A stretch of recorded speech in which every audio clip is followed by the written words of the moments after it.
Well, good morning, everybody. I'm trying a new function on the camera here. It's called Dolly Track, and I've been having problems with it in the past. But there was a new firmware update today, which I hope is going to make a difference. The problem in the past is that it hasn't really worked. And so I've had to use a different mode called Follow Me. And that kind of the camera is behind me. And a couple of people have complained, I like listening to you, Rob. I'm not sure I like watching the back of your head constantly. So we're going to try to do this way, see how we do. It's pretty windy out here, so I don't know how well it's going to do in the wind, but we're going to give it a try. Anyway, today I'm talking about a particular topic for full-time RVers. That is fixing stuff that's broken. Now, I want you to think about this. The typical RV is constructed for recreational use. It's not constructed for full-time use. And what do I mean by that? What I mean is stuff in an RV is not meant to be used 24 hours a day, 7 days a week, 365 days a year. And this is best illustrated by a non-RV example. When I was working full-time, we had a common kitchen, and we had the K-Cup coffee maker. And I say it plurally because we had several of them. They kept getting, they kept breaking over and over again, no matter what. K-Cup makers kept failing over and over again, and I couldn't figure out why.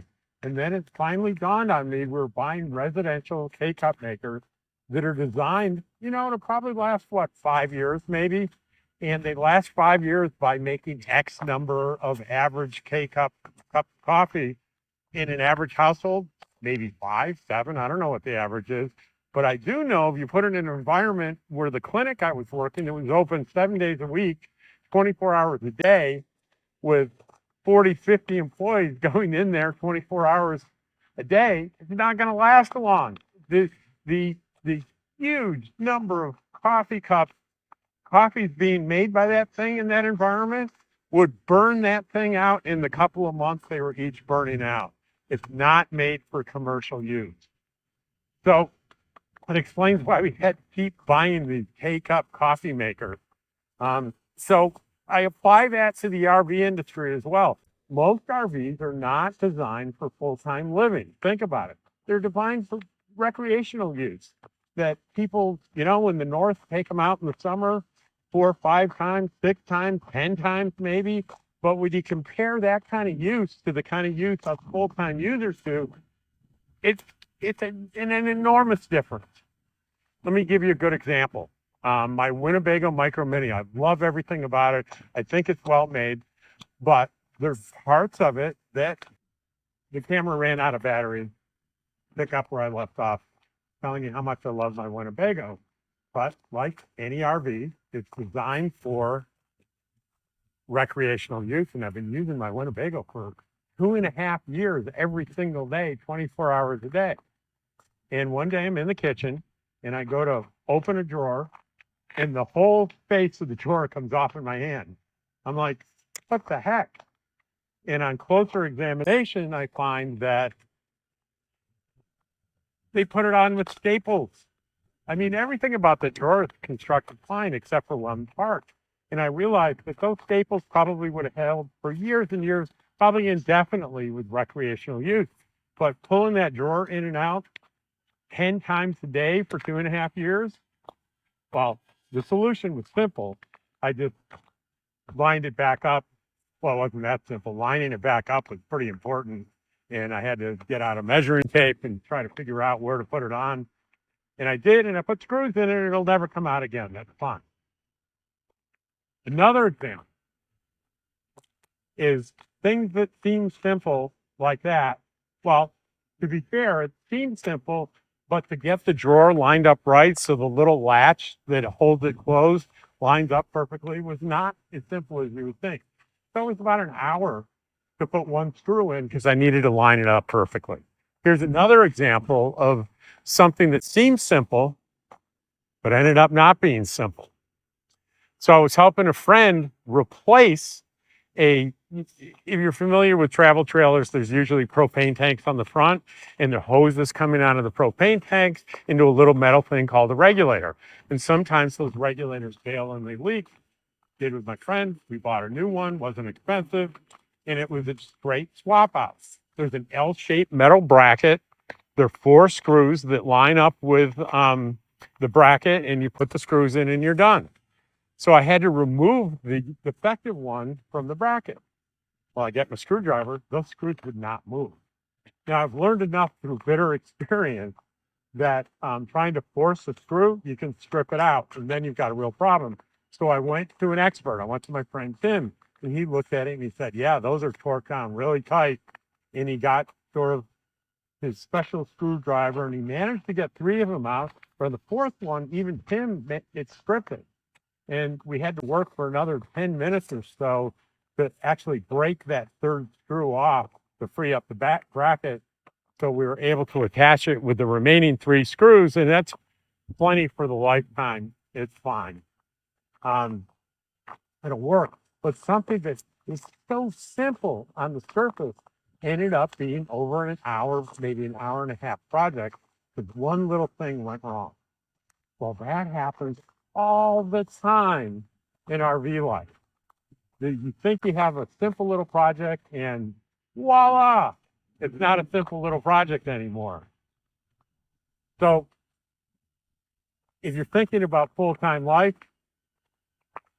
and you think that kind of thing would drive you crazy, then maybe it's not for you.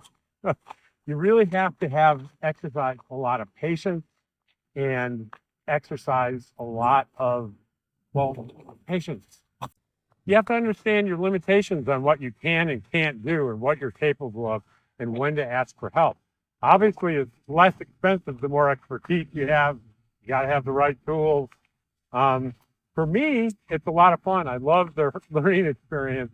And when like a thing happens with a screw like that, that kind of thing has happened so often that I just kind of chuckle about it. And okay, here's another simple task that's taken a really long time to do. But that is the thing that I see a lot on YouTubers that are RVers talking about you have to be handy, you have to be willing to make repairs. But one of the things I haven't talked, well, I can't say I've never heard it, but I infrequently hear about the idea that, hey, even simple repairs, a lot of the time, I'd say over half the time in my personal experience, some little thing goes wrong to really prolong the thing. And the worst part is when the little thing that goes wrong requires you to buy a little part or widget that takes Amazon a week to get it to you because you're nowhere near a Home Depot or anything like that where you can get what you need.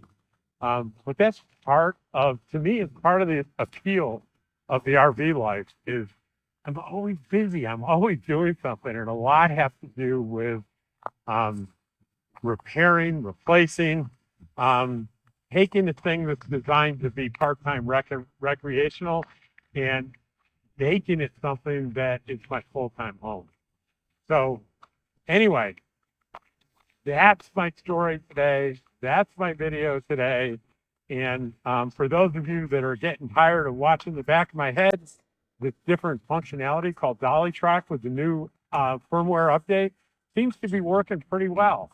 As long as here's the thing that drives me crazy. If I decide to stop and talk for a minute, it waits 3 seconds, then it shuts off the recording because I'm not moving anymore. But as long as I keep moving, even slowly like this, it'll keep going, and it'll keep recording. So bravo to my fly-in camera. And I don't know if I said what the date was. It's February 5th, 2023 in Quartzsite, and it's a cloudy, overcast day. But I just checked my batteries. I'm like almost at 90%, and it's barely noon. It's 12:38. So I'm going to be in good shape today, but I think we might have a little rain coming tomorrow. I'd have to double check my weather app, but I think there's a little rain coming. So anyway, my wonderful viewers, thank you so much for watching my channel.